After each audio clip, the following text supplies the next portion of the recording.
Días, buenos días, familia. Bueno, buenos días Angelita, buenos días Nelly, buenos días para todos. Bueno familia, hola Anita Payo, como les dije, vamos a tener hoy un tiempo más cortito, ya nos toca salir dentro de un ratito a nosotros, a una asamblea de misioneros. Bueno, hablemos hoy acerca del diezmo. Vamos a hablar acerca del diezmo, este gran principio que es de bendición. Seguramente vamos a estar hablando hoy y tal vez el próximo y el próximo devocional. Vamos a escudriñarlo porque mucho se ha dicho del diezmo o mucho se piensa sobre el diezmo, pero en este espacio pues no hemos hablado de eso. Vamos a quitar algunos mitos, vamos a decir algunas verdades. Tengo bastante escrito aquí, pues hoy, eh, por cuestiones de tiempo, vamos a abarcar solo una parte. Lo primero, ¿qué es el diezmo? El diezmo, aquí les tengo una definición, es la décima parte de todo lo que Dios me provee y que yo le devuelvo a Él como muestra o reconocimiento de que Él es mi proveedor. Entonces, de todo lo que Él me provee, yo tomo el 10%, se lo devuelvo. A ese 10% que le devuelvo a Dios, se le denomina desde la Biblia diezmo. Se practica desde hace miles de años. Inicia con Abraham, por allá en Génesis 14. Si usted tiene Biblia, busquémoslo. Ese no les dicté, pero vamos a Génesis capítulo 14 para ver dónde comienza esta práctica. Génesis 14:20. Dice la Biblia que venía Abraham de derrotar a Kedorlaomer y a 5 reyes que estaban con él. Abraham no era un militar, Abraham no era un hombre de guerra, Abraham no era un hombre de peleas, de hecho era un anciano. Sin embargo, cuando secuestraron a su sobrino Lot, Abraham toma una decisión. Reúne a sus 318 criados y se va a enfrentar a 5 ejércitos. Un viejito con 318 criados que no eran soldados, que era el cocinero, el que cuidaba las ovejas, el otro, el de acá, el de allá, los arma y se va a enfrentar a Kedorlaomer y a 5 reyes que con él estaban. Y de hecho, desde allí es que inicia, voy a hacer un paréntesis, lo que hoy se está viendo en Israel, que a Israel lo atacan. A la vez lo atacan varios países y así ha sido siempre, pero Abraham logró vencer. Abraham logra vencer porque tiene la instrucción de Dios, porque Dios lo va guiando. Entonces, cuando Abraham vence a estos reyes, libera a Lot y libera a la gente de Sodoma que también estaban secuestrados, cuando ya viene de regreso con el botín, se le aparecen 2 personajes. De eso ya hablamos alguna vez hace tal vez un año y medio en uno de estos devocionales. Se le aparecen 2 reyes, el rey de Salem llamado Melquisedec y el rey de Sabé, no recuerdo bien el nombre. El rey de Sodoma, que no recuerdo el nombre. Y dice en el versículo 20, 14-20 de Génesis, dice, y bendijo, perdón, desde antes que comienza la historia, desde el 17. Cuando volvía de la derrota de Kedorlaomer y de los reyes que con él estaban, salió el rey de Sodoma a recibirlo al valle de Sabe o de Sabé, que es el valle del rey. Entonces Melquisedec, aquí viene este personaje que luego en hebreo se nos habla de que es el Señor Jesús. Entonces Melquisedec, rey de Salem y sacerdote del Dios Altísimo, sacó pan y vino y le bendijo diciendo, bendito sea Abraham del Dios Altísimo, creador de los cielos y de la tierra. Y bendito sea el Dios Altísimo que entregó a tus enemigos en tu mano. Y le dio a Abraham los diezmos de todo. Esta es la primera ocasión en que en la Biblia se nos habla del diezmo. Hoy día, cuando se habla del diezmo, aún en las mismas iglesias hay oposiciones o hay posiciones divididas. Y digo aún en las mismas iglesias porque no debería ser así, porque pues, es un principio y una estrategia financiera maravillosa, de gran bendición. Pero aún uno lo ve entre los cristianos. Sin embargo, Abraham decide entregar los diezmos a uno mayor que él, y esta es una de las condiciones, si se pudiera decir, del diezmo. El diezmo se da a alguien que es mayor, obviamente a nuestro Señor. Entonces, Abraham le da el diezmo, pero miren que Melquisedec había hecho algo. Melquisedec lo bendijo. Bendito sea el Dios Altísimo y lo lleva a reconocer que es el Dios Altísimo el que le dio la victoria sobre Kedorlaomer y sobre estos reyes. Entonces, desde allí inicia el diezmo. Lo hizo Isaac y luego vemos a Jacob, que también lo hizo. Más adelante vamos a ver esto. Entonces, partiendo de allí, desde Abraham, recordemos algo. El diezmo no es una ley, porque algunos dicen que era una ley y fue abolida cuando ya Cristo vino. No, el diezmo no es una ley, el diezmo es tal vez 1000 años antes de la ley. La ley fue dada en Éxodo, eh, desde el 18 hasta el capítulo 20, por allá. Entonces, Abraham, nuestro padre Abraham, lo practicaba. Ahora, quiero leerle varias cosas que tengo aquí anotadas. De todo beneficio que recibo, aparto la décima parte, o lo que es igual, el 10%, y lo devuelvo a Dios. Perdón. Y lo devuelvo a Dios porque de Él es. Y así lo estableció. Vamos a Deuteronomio 14, versículo 22. En ese ayúdeme alguno de ustedes a leerlo. Deuteronomio 14, versículo 22.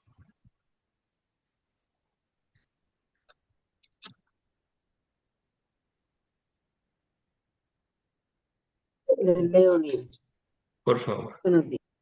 Bueno, La palabra de Dios dice, pero Abraham le contestó, he jurado por el Señor, el Dios Altísimo, creador del cielo y de la tierra. Amén. sí, Génesis 14, 22. Deuteronomio. Yo Ay, le leo, perdón, líder. perdón. Siga, siga. Líder, El que dijo líder, yo leo. Hágale. la palabra de Dios dice, indefectiblemente diezmarás todo el producto del grano que rindiere tu campo cada año. Muy bien. Gracias, Belén. Y no te muevas de ahí porque ahora vamos a leer el 23. Mire qué nos dice entonces, que es algo que yo indefectiblemente debo hacer. Todo hijo de Dios, todo el que pertenece al pueblo de Dios, debe hacerlo. Y aquí establece Dios, dice, indefectiblemente diezmarás. Es decir, indefectiblemente, sin defecto alguno, tomarás la 10ª parte de lo que Dios te haya provisto, la apartarás y como dice Deuteronomio 26, la llevarás allí, al lugar donde está el sacerdote, donde se ora, a la casa de Dios. Pero mire lo que dice el 23, porque aquí hay algo extraordinario, y es que hay un propósito con el diezmo. Hay un propósito que mucha gente, pero muchísima, yo creo que el 90% no lo conoce. ¿Qué dice el versículo 23? Y comerás delante de Jehová tu Dios en el lugar que él escogiere para poner allí su nombre, el diezmo de tu grano, de tu vino y de tu aceite, y las primicias de tus manadas y de tus ganados, para que aprendas a temer a Jehová tu Dios todos los días. Amén. Amén. La parte final del versículo nos revela un secreto. ¿Para qué Dios pide a sus hijos que diezmen? Dice, para que aprendas a temer a Jehová tu Dios todos los días. Esto mucha gente lo pasa por alto. El propósito esencial del diezmo en nuestro corazón, el propósito que tiene esa práctica en mi corazón es que yo desde lo profundo de mi corazón aprenda a temer a Jehová mi Dios. ¿Y cómo es esto? Algunas personas entienden temer, tener miedo. No, ya sabemos que el temor de Dios es otra cosa, no es miedo. El respeto, el temor de Dios implica obediencia, el temor de Dios implica santificación. Me santifico para Él, le obedezco a Él, le respeto a Él, e implica honra. Yo lo honro a mi Señor, a mi Dios. Entonces, cuando un hijo de Dios toma la decisión o hace del diezmo uno de sus hábitos espirituales, ese hijo de Dios aprende a temer a Dios y aprende a conocer a Dios como su proveedor, que también lo dijo Abraham allá en Génesis 22. En el monte de Jehová será provisto. Jehová proveerá. El Hijo de Dios que diezma entiende que Dios es su proveedor y aprende a temerle a Él, a honrarlo, a respetarlo, a obedecerle. Y entonces entiende que la provisión viene de Dios y que no puede apartarse del camino de la palabra de Dios. Pero vamos más adelante, o perdón, vamos a hacer otro descubrimiento en el versículo. Y es que el versículo 23 nos muestra de qué cosas se debía diezmar. Puedes leerlo, Belén, porque dice de tu grano, de tu trigo. El 23 nuevamente. Sí, Y comerás delante de Jehová tu Dios en el lugar que él escogiere para poner allí su nombre, el diezmo de tu grano, de tu vino y de tu aceite, y las o primicias de tus manadas y de tus ganados, para que aprendas a temer a Jehová tu Dios todos los días. gracias. Mire que también dice específicamente del grano, del vino y del aceite. Si resumimos esto, es de lo que su trabajo producía, el producto de lo trabajado, de la tierra, de lo que ellos hacían. De eso entregaban a Dios la 10ª parte. Ahora, ¿dónde se entregaba? Se llevaba al templo, se llevaba al tabernáculo. ¿Para qué? Para que de eso se sustentara la tribu de Leví, o inicialmente Aarón y sus hijos, pero luego la tribu de Leví, la que fue escogida para el sacerdocio, tanto los sacerdotes como los levitas. Y muchos de estos diezmos también se usaban para obras sociales, para hacer obra social en medio del pueblo. Luego de Abraham, perdón, encontramos un caso particular con Jacob. Jacob lo puso como su principal bendición. Vamos nuevamente a Génesis, Génesis capítulo 28, versículos 20 al 22. Jacob entonces hace del diezmo una bendición particular para su vida. Le voy a pedir, si alguien lo tiene, ayúdeme a leerlo. Como les dije al inicio, No le para ayuda, líder. eso, para ahorrar tiempo. Y el ayuda líder dice en la palabra, e hizo Jacob voto diciendo, si fuera Dios conmigo y me guardare en este viaje en que voy y me diere pan para comer y vestido para vestir, y si volviere en paz a casa de mi padre, Jehová será mi Dios.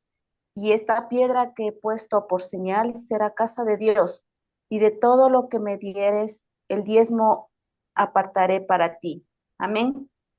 Amén. Gracias, Anita. Mire que Jacob, este fue el momento en que Jacob hace un voto, en que Jacob está huyendo de su hermano, y Jacob decide hablar con Dios y hacerle un propósito, hacerle un- una propuesta a Dios. Ok, Señor, tú vas a ser mi Dios. Aquí pongo esta piedra como señal, aquí tú apareciste en mi vida, bueno, lo que había ocurrido momentos antes. Y le dice, llévame en paz, o sea, llévame y me traes, me das pan para comer, vestido para vestir. Y obviamente yo, de todo lo que tú me des, de todo lo que yo reciba, yo tomaré la décima parte y te la doy a ti. Jacob estaba asegurando su supervivencia. Jacob estaba asegurando en gran medida su supervivencia, su vida, su futuro. ¿Qué estaba pidiendo Jacob? Jacob estaba pidiendo protección porque sabía que su hermano lo buscaba para matarlo. Jacob estaba pidiendo pan para comer, vestido para vestir. O sea, pedía vestido, alimento, protección a Dios y decide entonces entregar los diezmos de todo. ¿En qué condición estaba Jacob? Recordemos todo que Jacob acababa de engañar a su hermano, le robó la bendición y estaba huyendo. Un joven soltero huía hacia las tierras del norte, a donde su tío Labán. Y todos conocemos luego la gran bendición que representó para Jacob estar allá donde su tío Labán y cómo Dios multiplicó sus ovejas. Bueno, todo eso ya nosotros lo conocemos. Vamos más adelante, familia, porque hay algo bien importante que quiero que miremos. Vamos al último libro del Antiguo Testamento, Malaquías capítulo 3. Con esto vamos redondeando para no pasarnos de las 6 de la mañana. Malaquías capítulo 3, versículos del 8 en adelante. Pero vamos a iniciar con el 8. Malaquías 3, versículo 8. Quien quiera leerlo, hágalo,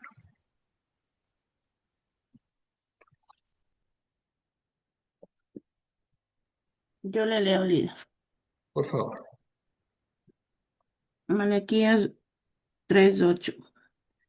¿Robará el hombre a Dios? Pues vosotros me habéis robado. Y dijisteis, ¿en qué te hemos robado? En vuestros diezmos y ofrendas.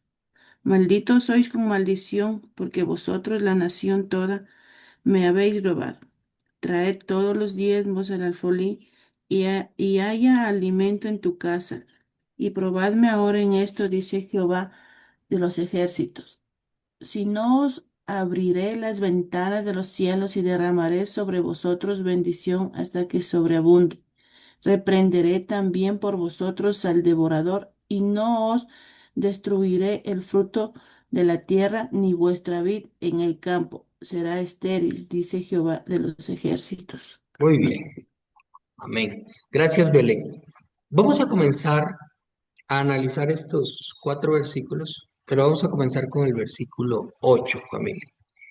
Y el versículo 8 narra una afrenta o muestra que han afrentado a Dios, que Dios no es que esté contento con lo que el pueblo de Israel está haciendo. Y es allí donde le dice, ¿robará el hombre a Dios? Y ellos preguntan, pero ¿en qué te hemos robado? ¿Cómo le vamos a robar a Dios si tú estás por allá, Señor? Si tú eres todopoderoso, ¿cómo te vamos a robar? ¿Qué te pasa? Se te ocurren cosas? Y Dios le dice, en vuestros diezmos y ofrendas me habéis robado.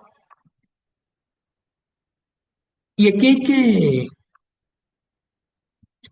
entender algo primero. Si alguien me dice a mí, tú me robaste algo, es porque ese algo era de esa persona. Si alguien me dice, líder, usted me robó esos 3 esferos,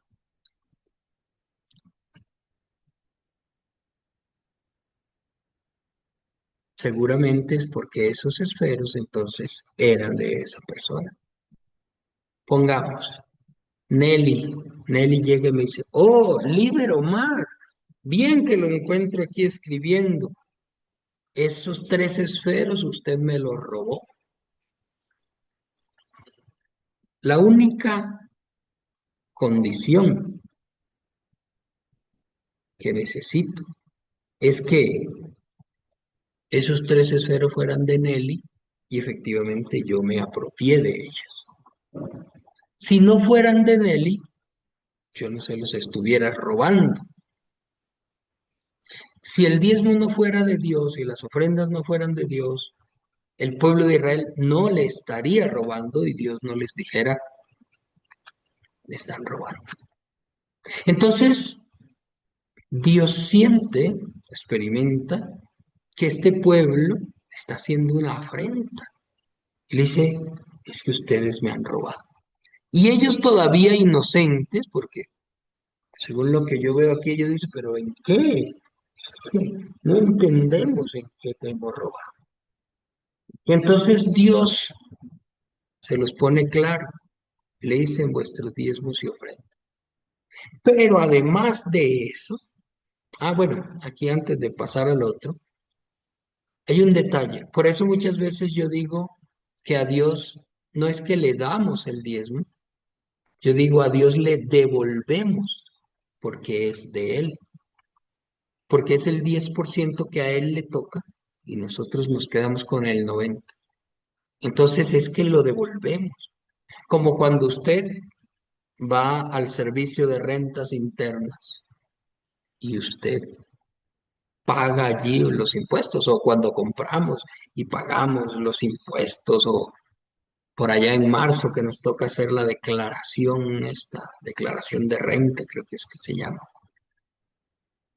Declaramos los impuestos y pagamos. Claro, le estamos devolviendo lo que al servicio de rentas internas le corresponde. ¿Qué pasaría si al servicio de rentas internas yo decido no pagar? Seguramente me vendrá una multa y después me vendrá un proceso, y bueno, no sé, procesos sancionatorios, no sé cómo se llamarán estas cosas, porque era algo que yo debía devolver. Pues bien, así es esto. Pero mire lo que dice allí,